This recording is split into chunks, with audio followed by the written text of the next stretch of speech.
welcome to episode 8 of Role Play Grow, the podcast for tabletop entrepreneurs, creators, and fans.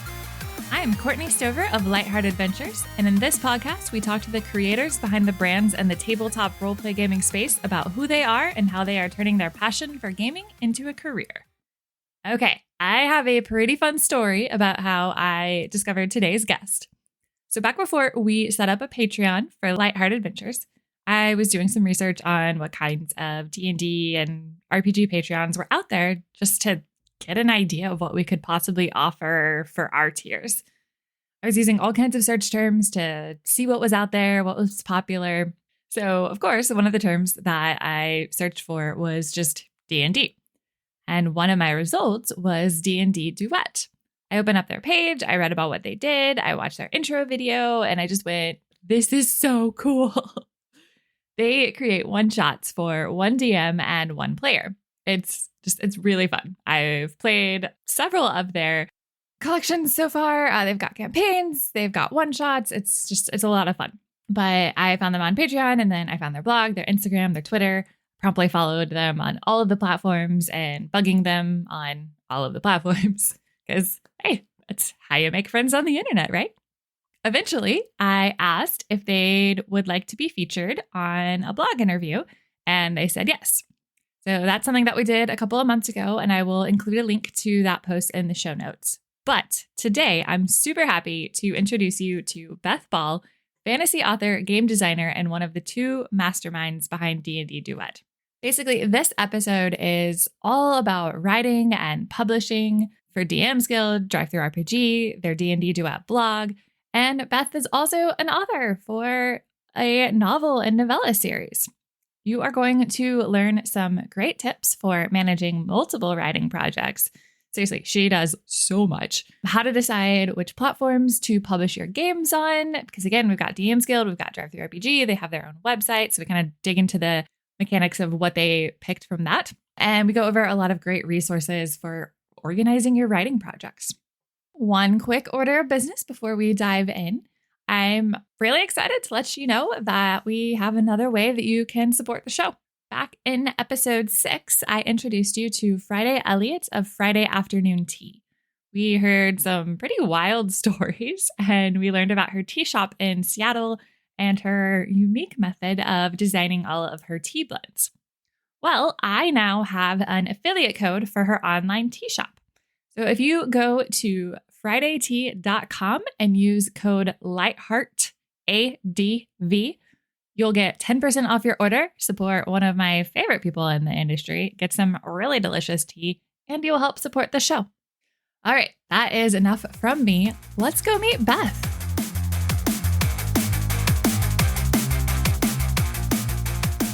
Today, I am very honored to introduce you all to today's guest, fantasy author and game designer, Beth Ball.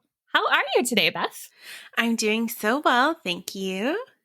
I am honestly really excited that you're here today. I stumbled across you and D&D Duet, gosh, I don't know, maybe 6 months ago now, and just fell in love with what you guys are doing, and I've pretty much been trying to become your best friend ever since. Well, that is wonderful to hear. Thank you. So to start things off, can you tell everyone a little bit about who you are and how you got into the gaming space?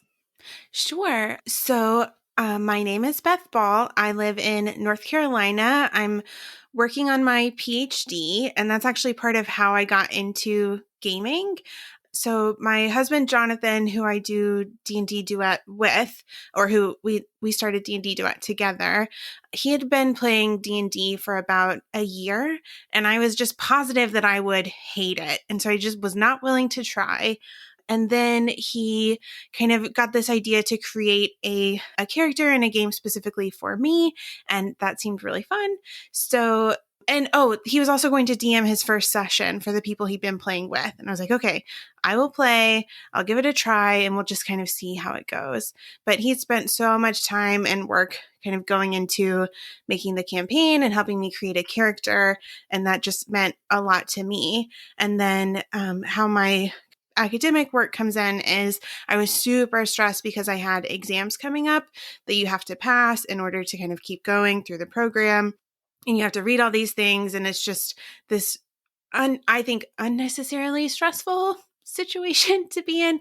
Anyway, so gaming gave me this amazing outlet and kind of helped me manage the stress and anxiety and just the overwhelm, because instead of focusing on this negative thing, I could be like, okay, well, what spells should I probably figure out this weekend before we go face this dragon? That's much more interesting for me to be wondering about than for me to be worried about, something I only have so much control over. And that just really opened up kind of the magic of TTRPGs for me, of you can be this very empowered character who's taking on kind of the bigger questions in the world, whether that's power dichotomies and why people take advantage of other people, and how to be heroic, how to step into bravery even when you're afraid.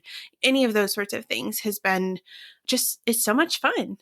Yeah. So you're playing a lot of different campaigns right now, I think. Can you tell us a little bit about those? Sure. We play on Tuesdays now. We just moved it.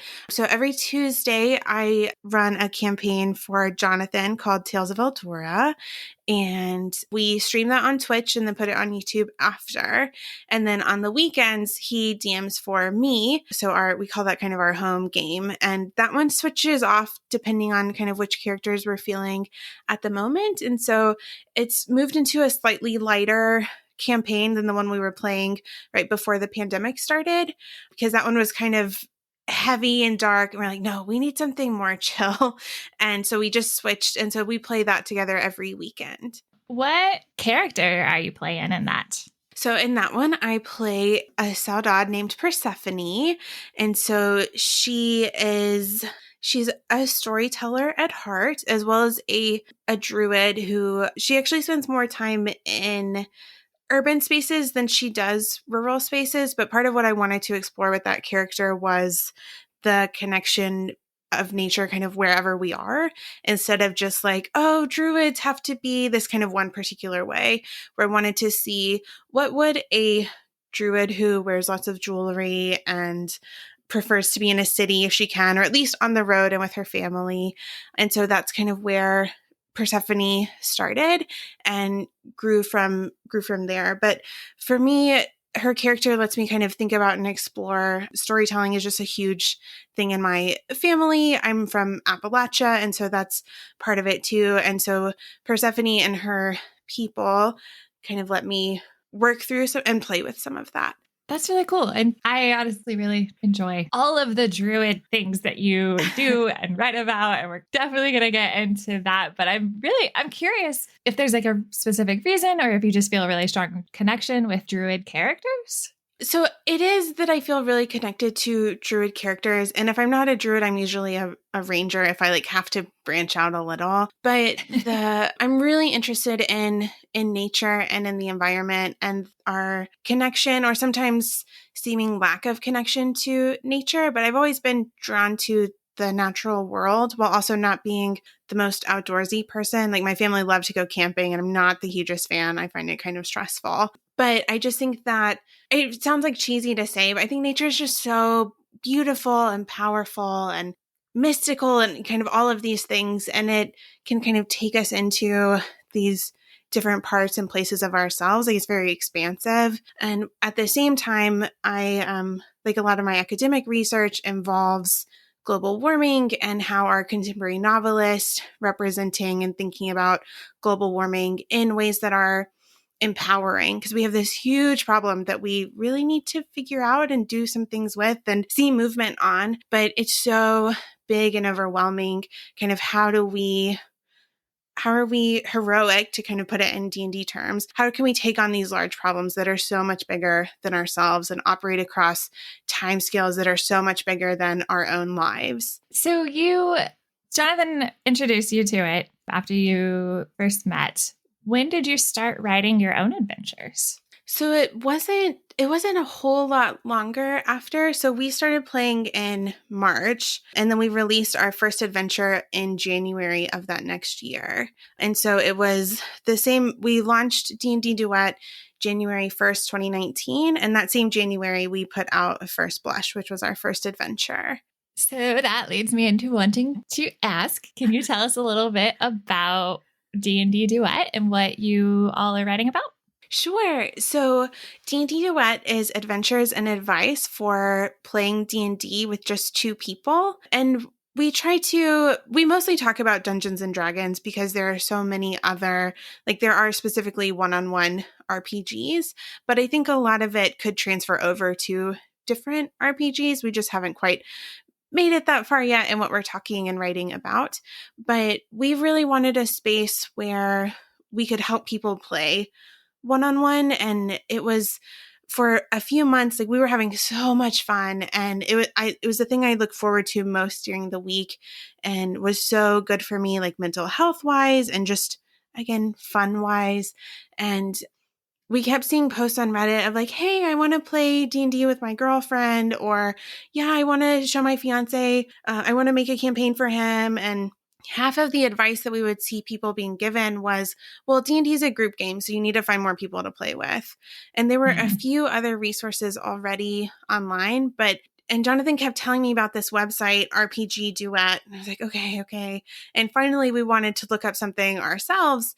And he goes to look at RPG Duet and discovers that this website he's been talking to me about for 6 months doesn't exist. And I was like, okay, well, then we need to make that because this is ridiculous. Like, so many people are asking for help. We love playing together. We can help people play together. So we just need to do this. And so we did. And it's grown so much more than I think I ever could have imagined, but it's been so much fun. Yeah. So what kind of posts are you putting up onto the blog? So we started with some of the basic mechanics. So what kind of tweaks should you make to your character to better set you up for playing one-on-one?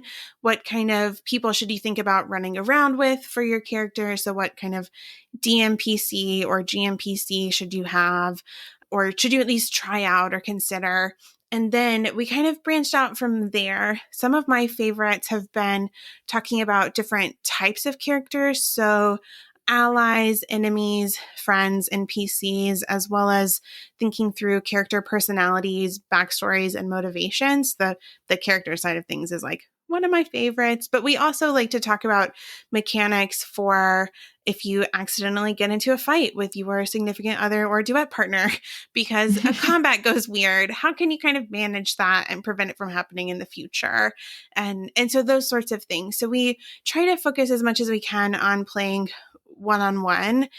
And a lot of the people in our audience are brand new to D&D. And so they're kind of like me, where the way that they're being introduced to playing is this one-on-one style. And I don't know, there's so many resources for D&D already, but we just kind of saw this gap and wanted to fill it. And it's been really cool that we've been able to help so many couples and friends or siblings and parents playing with their kids. Like, it's just my favorite thing when we get to hear from somebody who's like, oh yeah, we started because you wrote this adventure and we ran through it and it turned into this whole campaign. And it's so cool. Honestly, I'm one of those people that I was introduced to tabletop RPGs through a different game and then was always like really hesitant about D&D and then started playing it, loved it. Still didn't want to DM it. I was like, it's so complicated. There's so much. Mm-hmm. And then found First Blush and well, here we go. Now I'm actually DMing. So thank you. Oh, good. I'm so glad. So you've got your blog and you also are putting out a whole bunch of publications on DM's Guild. How are you kind of organizing your time and kind of priorities on whether you're going to put more of like the resources out on your blog versus wanting to get more stories out? What's that kind of division like? Oh, that's such a good question. And it's one that I'm still kind of working through, especially this past year. We started selling adventures from our own website and on Drivethrurpg instead of just on DM's Guild, since the the IP kind of rules are slightly different, where if you put something on DM's Guild, that's where it needs to be exclusively. And then, you split that profit 50%. And we wanted to be able to have more, and we wanted to be able to set things in the homebrew world that we've made and have been working on together. And so we started doing adventures on our blog as well as on Drive-Thru, and that's been really cool to kind of open up what we can create. And so I don't know, this past year we haven't published quite as many adventures as I would have wanted to, but to me it's like I always want to do more things than you could possibly do in one set period of time. So it's like, okay, I should probably be doing an independent adventure and a DM's Guild adventure every month. That would be good. And then, you just make these impossible lists for yourself because there are so many stories and it's so much fun. But to answer your question more specifically, I spend the mornings every day, Monday through Friday, working on my fiction. And then in the afternoons, right now I'm having to split time between my dissertation and my D&D writing. And then I usually one afternoon will work on blog posts or setting up for Tales of Eldora or something along those lines. I split the time in the afternoons between the D&D writing and working on my dissertation, but I'm hoping to finish my dissertation this summer, and then I'll be able to create more adventures and longer form campaigns and just kind of play around a bit more with the type of D&D and storytelling work that I'm doing in the TTRPG space. That is so much writing. How do you stay motivated? Oh, I love it. It's just I think it depends.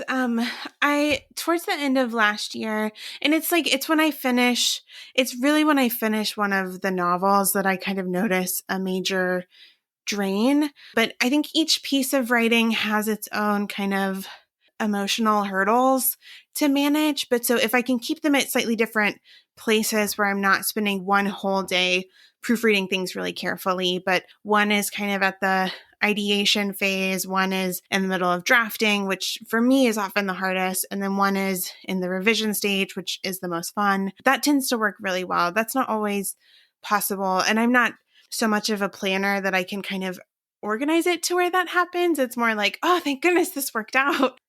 Writing is how it helps me kind of think and process, and it's so key to the way that I understand the world. And so as long as I stay balanced with us playing together on the weekends helps me so much. If we have a really fun D&D weekend, I'm refreshed and ready to go to create over the course of the week. That makes sense. Yeah. I want to go back to a point that you touched on, which was that you have moved away from publishing on DM's Guild to publishing more on Drivethrurpg. My question is that I know that DM's Guild, that using kind of the Dungeons and Dragons IP, that there's some pretty strict rules and that you're able to do more if you're publishing on the DM's Guild versus Drivethrurpg. So how have you had to modify what you're able to include in your adventures?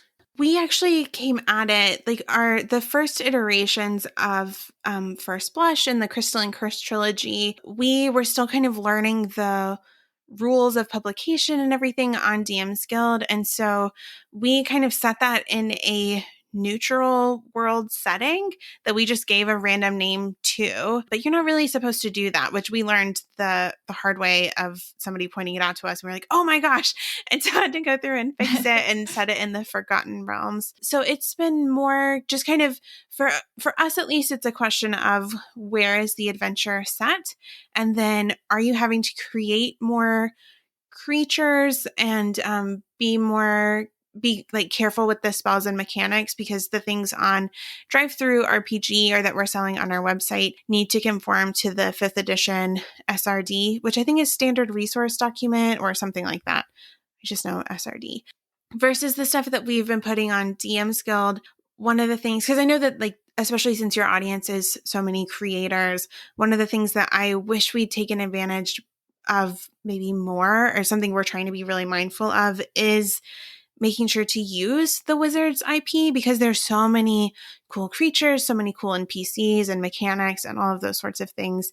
And so I think we've maybe put some things on DM's Guild that might have been technically better somewhere else and then had to do some tweaks and stuff like that. So for us, we've kind of worked on our house home rule of if we're putting it on DM's Guild, it needs to be not only set in Wizards of the Coast world, but taking as much advantage of the existing IP there as possible. Whereas if we're creating something really new, is like, I don't know, if we're creating lots of new creatures for something and setting it in our homebrew world, then of course it needs to go on our website in Drivethrurpg. So that's kind of how we've tried to make that divide.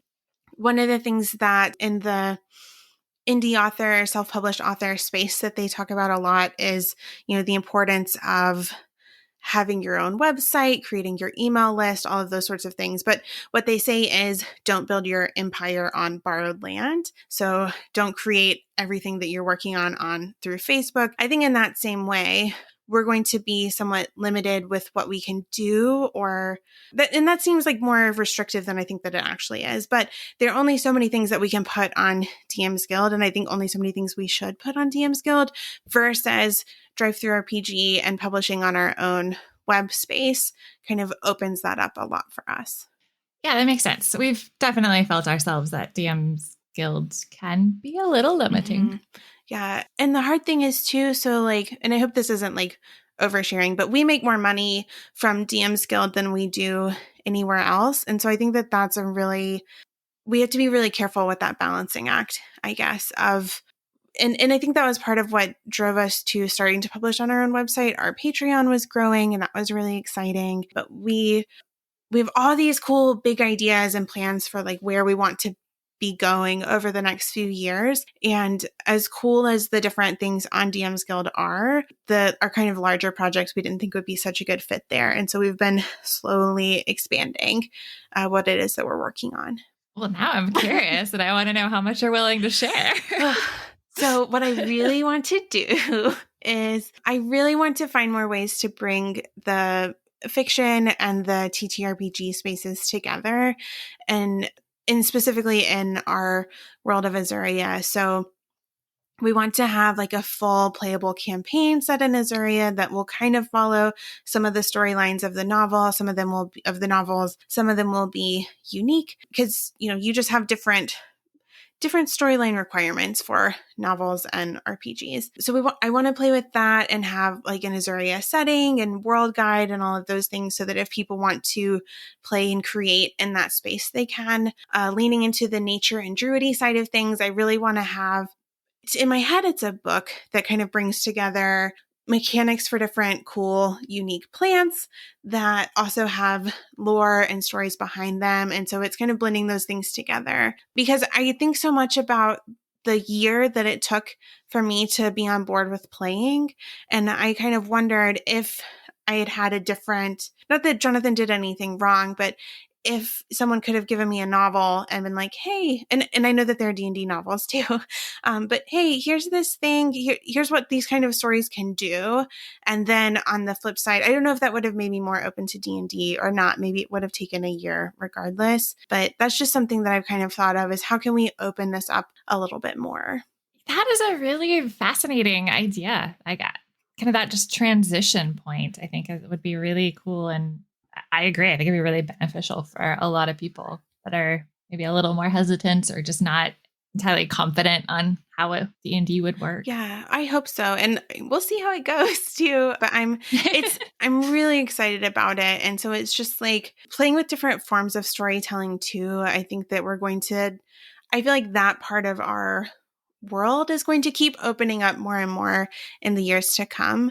And so just playing with those sorts of stories. And I love the interactive storytelling that TTRPGs kind of give you the structure to create for other people, versus with fiction, there is an exchange between the author and the reader, but it's still more structured, versus TTRPGs. You're really encouraging people to be, I think in most cases, depending on the story, but for me, at least, I'm a different version of myself, or a better version of myself as one of my characters. And that's super fun to explore.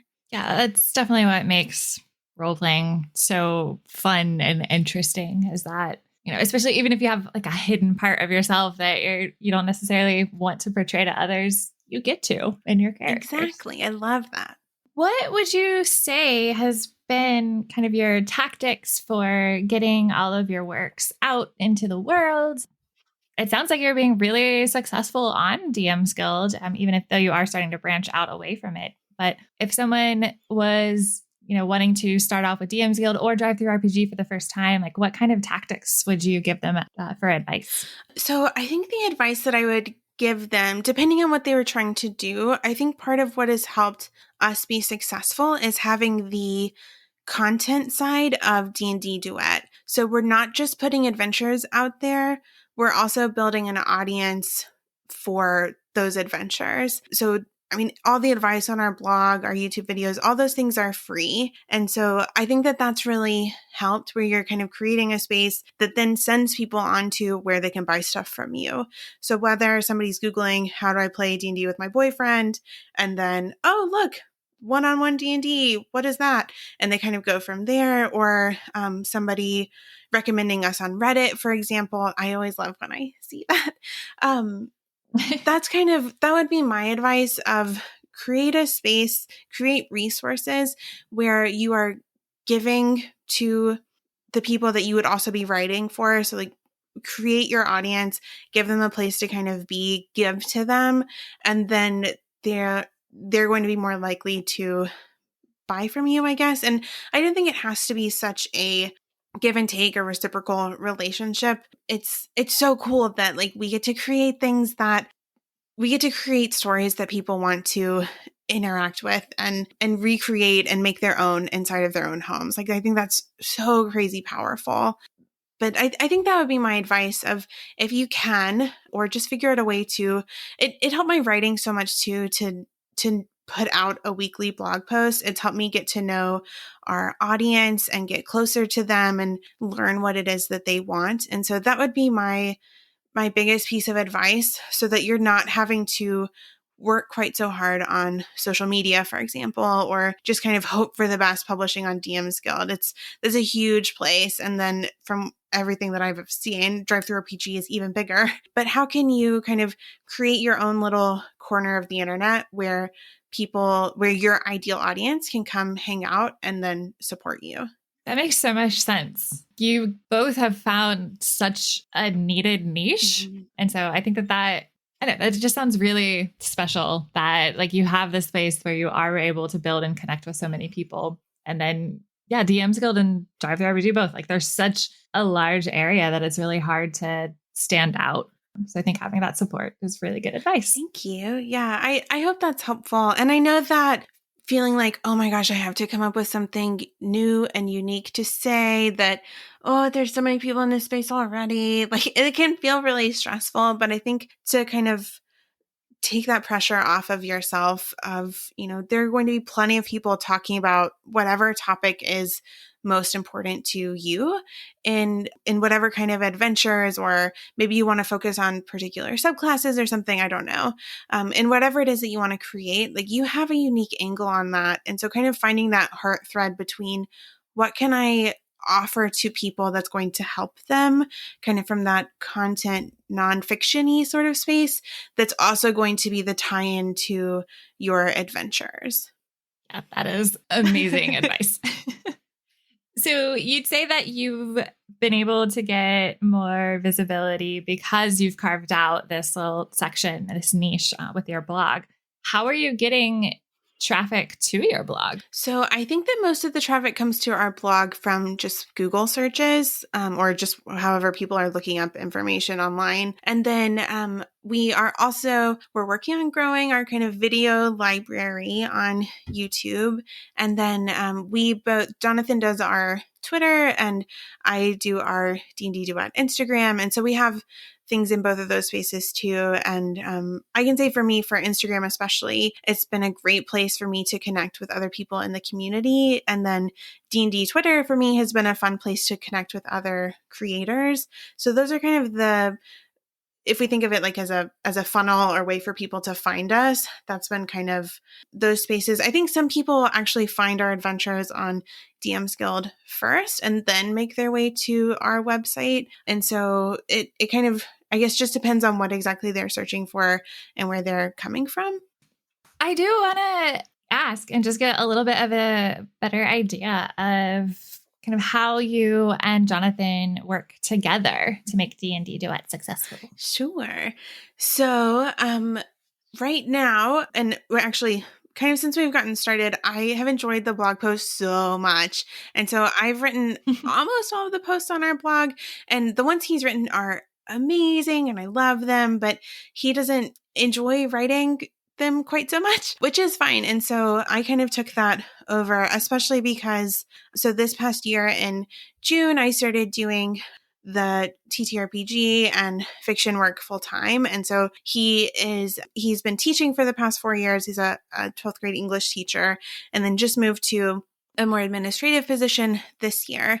And so he's needed more of the time at work anyway. And so that's kind of how we split those things up. And then depending on the adventure, some I write, some we co-write, some he writes, and then I kind of edit and revise before we publish them. And so it just depends a little bit on where we are and what we're making and kind of how busy he is at his job. Whereas my work and time have been a little bit more flexible. And I tend to like to, I don't know if it's like a typing things out or what exactly it is, but especially like blog posts or those sorts of things come a little bit easier for me. And then on the weekends, like he's the one who is DMing our games almost always. And I think that's such an important part of our process that I want to make sure I always acknowledge. Like he is the one who I learned so much from him in terms of how to DM, how to kind of give somebody the space to figure out their character, how to weave these really complicated and exciting and interesting plot points together. And so that's just as much like what he shows me when when I'm playing and he's the DM tends to be what I write about on our blog. I think it's very important to have both the experience as the player and the DM when you're trying to create content for this community. Yeah, absolutely. And it's so often that like a lot of the advice online is for DMs, but I think that, as a player, like I want to learn things too. And I don't necessarily want to learn things in the same way. I think that at least for me as a player, I maybe want more inspiration than anything else, or some different fun, cool ideas of things to try, as well as it kind of like you were saying earlier, it took me a little while to be like, okay, maybe I could DM. I don't know, but I could try. And so that took a little bit of time for me to feel comfortable with doing. Yeah, I feel like a lot of people that don't necessarily want to DM yet just feel overwhelmed. Mm-hmm. So what is some of the tips that you give folks that are wanting to DM but are just a little too nervous? So I think that keeping in mind that you're going to be harder on yourself than anyone at your table is going to be is really important. And then also not comparing yourself to other people too. And especially because we have access to so many amazing storytellers who have been telling stories through this form for so long.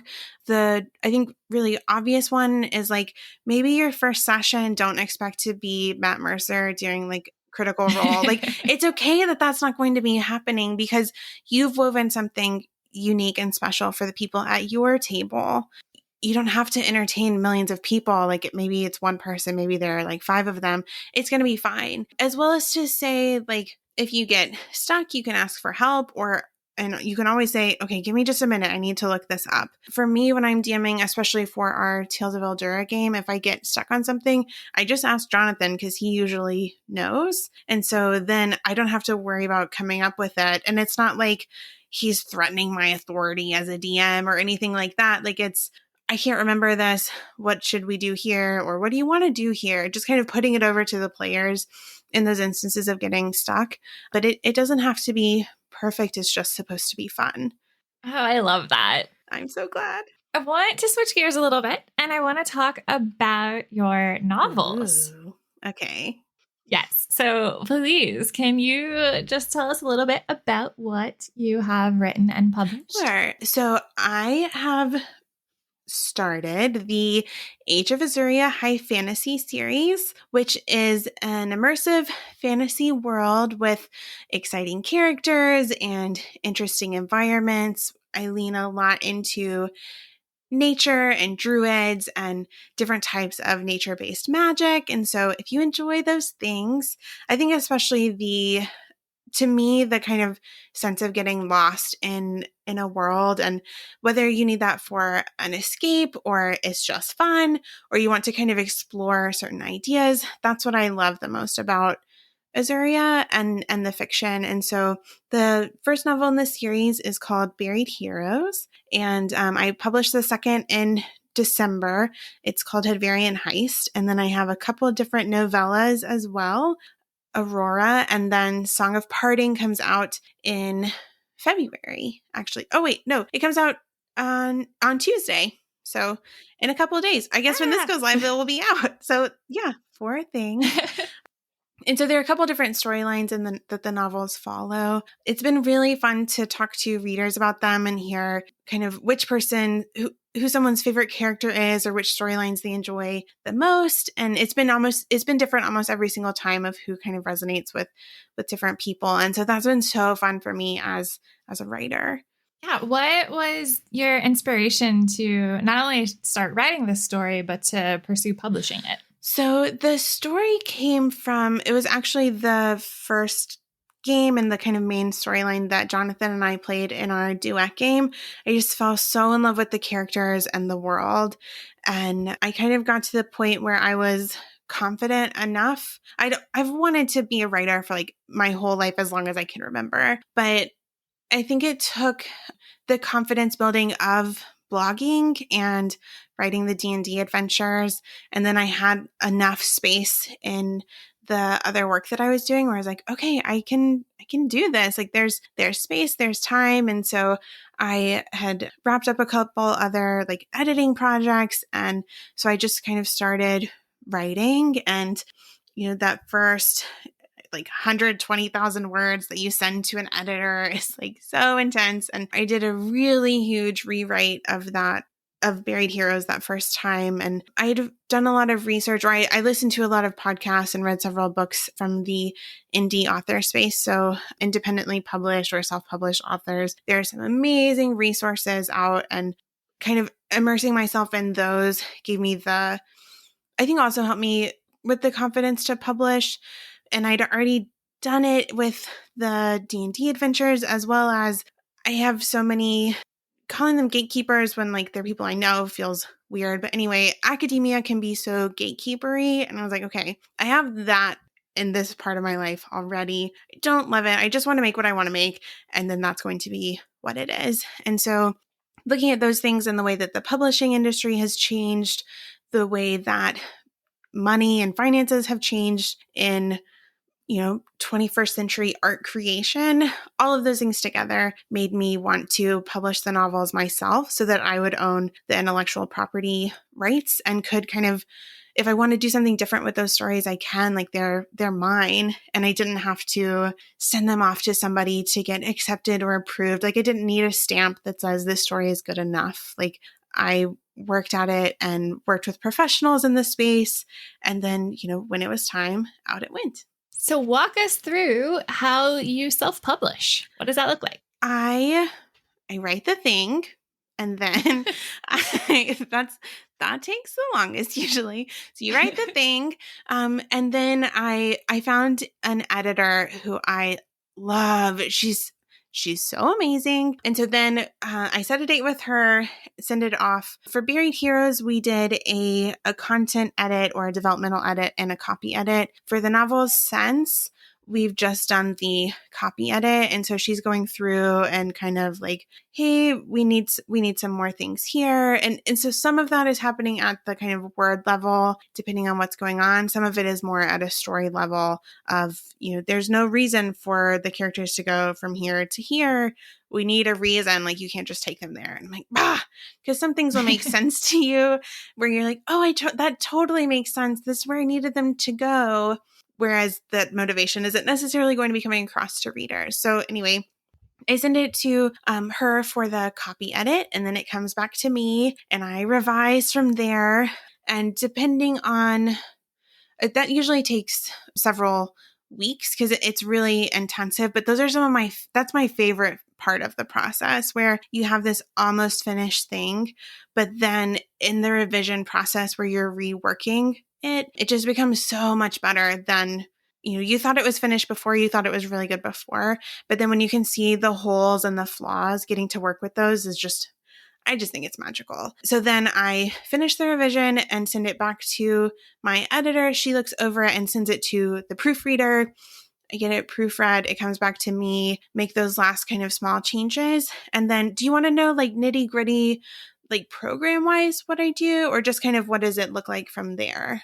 Nitty gritty is great. Okay. Go for it. So I write in Scrivener, and then, so that's like for the drafting part. Scrivener, for those of you who want to be novelists, or even if you're working on a large project, I think Scrivener is amazing. So then I export the document from Scrivener into Microsoft Word when I'm ready to send it to my editor. And that's where it stays until I put it into a program called Vellum, which does ebook formatting. And so they do the formatting in Vellum, and then I upload it to the various stores where where you can sell books. So Amazon, Barnes & Noble, Kobo, Google Play, Apple, as well as a couple different fiction aggregators like Draft to Digital is one example. And they'll send it to some of the smaller places.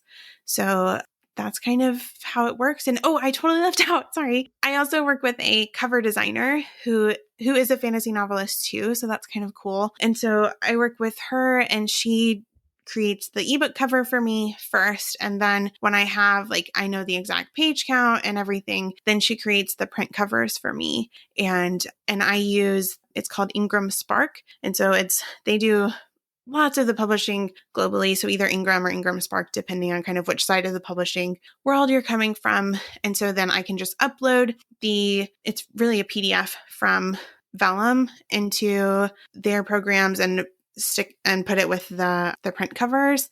And then same thing for the ebook covers. Vellum just kind of attaches it, and I upload that onto the different stores, and then it's ready to go. I know that you have both ebook copies of the novels, and I've seen pictures of the physical copies. Do you have those in any stores, or is it just what does the fulfillment side look like? Where can we find your books? Yeah, no, that's a great question. So the fulfillment side, as far as I know, they're not in any physical stores, though if somebody wanted to put them in one or wanted to get them into the library, it's available there. So when I list them online through Ingram Spark, it basically functions as a wholesale catalog. And so if you are buying a print copy from Barnes & Noble, that's where they're getting it from. Or if you're an independent bookstore and you're purchasing a copy, that's where it's coming from. And so they can just kind of pull them from there. But it's so cool that these things that exist in physical space are also they begin as digital things. And then all the books are print on demand, which I love because it doesn't take up space and it doesn't have to get pulped. So it's just a lot more ecologically friendly that way too. That's cool. I honestly had no idea that you could have print on demand novels. Yeah, it's so cool. And they, I think, come out beautifully. And to me, I can't tell which ones are which. Even with the traditionally published books that I have, I don't know which ones have come from a large stack and then which ones have been more recently printed. And they're just, there they are. They just live in your house.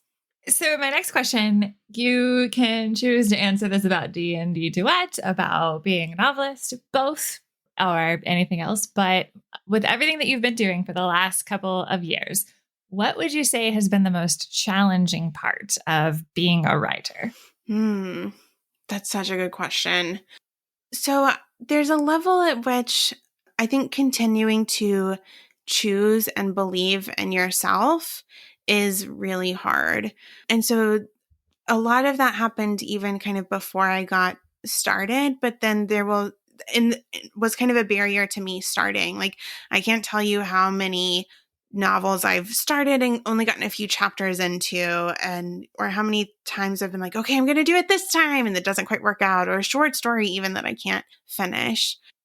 But so that's been one set of hurdles. And it was honestly D&D that helped me get through that, because I wrote so much side stuff for my character that I looked back on it and I was here's 100 pages worth of things. If I can write this here. and like these fun, cute letters in Google Docs or whatever, I can do this as a novel too. And so it was kind of like that realization of, oh, maybe this isn't going to be quite as foreign or difficult as I thought.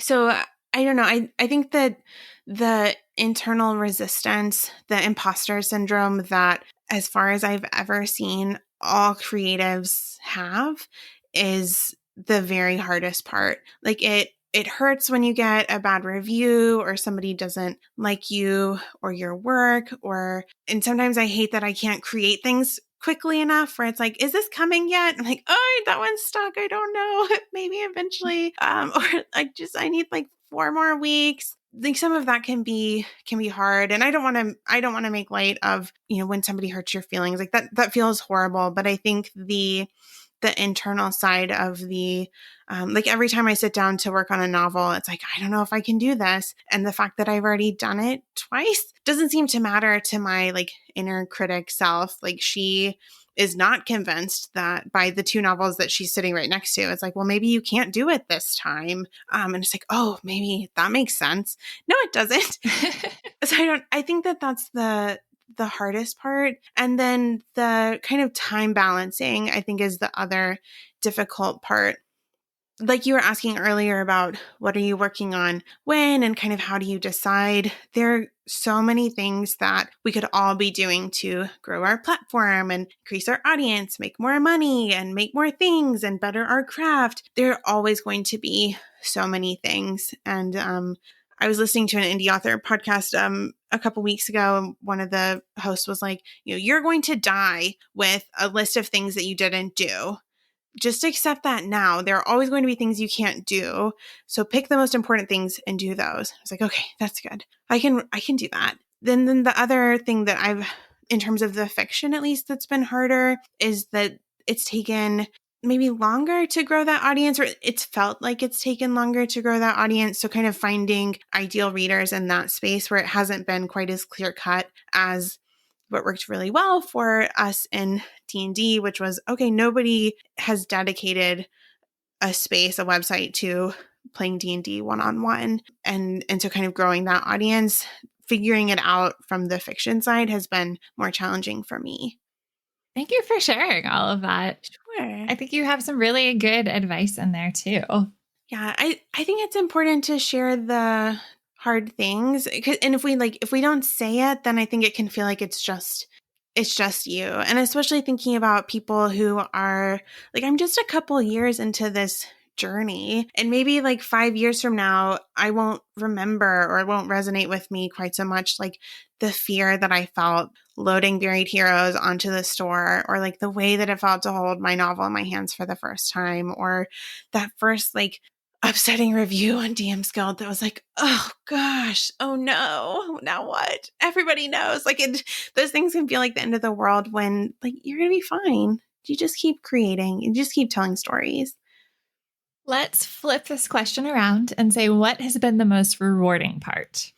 So I love that. I think that the most rewarding part has been connecting with other people, and especially getting to share stories with other people. And so when someone gets in touch with us that they played through First Blush on their first date, and then whoever they were playing with loved it and they had so much fun, is great. Or somebody is like using one-on-one D&D to connect with their kids. When I've had people reach out on Instagram, like, oh my gosh, I'm at this part of the novel and I love it so much. I love this character. Like, that's been amazing. And so those are probably my favorite parts of like creating something that's been meaningful to someone else for whatever way, but especially like themes of connection and empowerment are really important to me. And so particularly when I can see those things reflected back, that's what's been meaningful to someone else. And that was really why we wanted to create D&D Duet specifically, was it's been such a great way for us to spend time together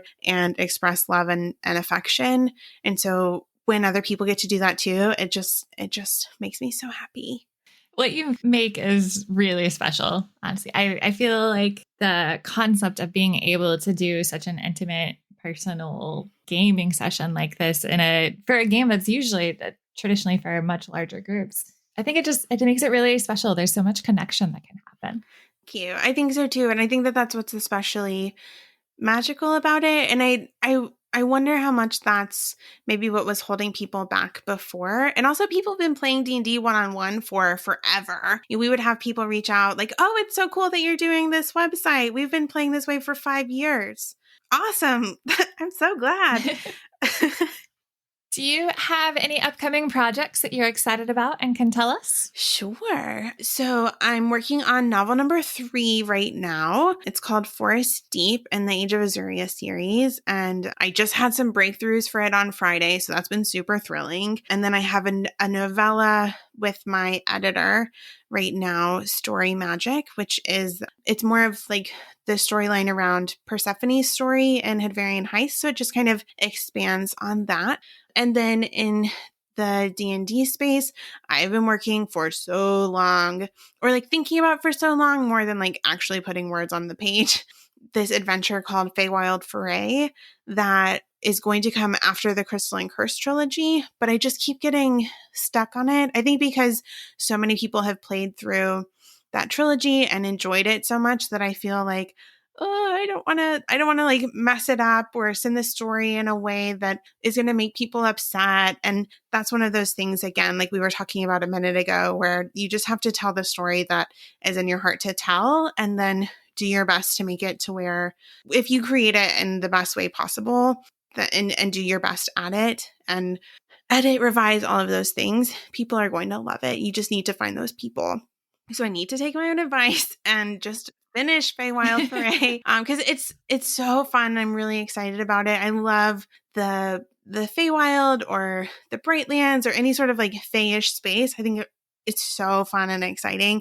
It's so much fun to create for because it seems like anything magical could happen, just whatever you come up with. But I'm really determined to finish that adventure soon. I just don't have a definite date for anybody. Well, I am excited for that when it does come out, but no pressure. Thank you. Well, Beth, thank you so much for coming on today. Where can people find you? So you can find my D&D stuff and D&D Duet at dndduet.com. You can find my fiction at bethballbooks.com. I'm on Instagram at bethballauthor and at D&D Duet, and on Twitter at Grove Guardian. Perfect. And I'll definitely have all of those up in the show notes. Thank you. Again, thank you for coming on. This was a lot of fun, and I'm excited that I finally got to talk to you in not person, but, you know, mostly person. More than just text. Exactly. Thank you so much for having me. That's it for today's episode of Role Play Grow. To check out the show notes, you can go to lightheartadventures.com/RPG. To keep up with every episode, please subscribe on your podcast player of choice. And if you're enjoying the show, please leave me a review. Reviews are one of the best ways to help a newer podcast get up off the ground. To follow me on Twitter, you can either find me at lightheartadv for our business account, or at Ketra WCR to see me tweet about other things like my dog and World of Warcraft. You can also find us as Lightheart Adventures on both Instagram and Patreon. Thank you so much for listening, and I'll see you next week on Role Play Grow.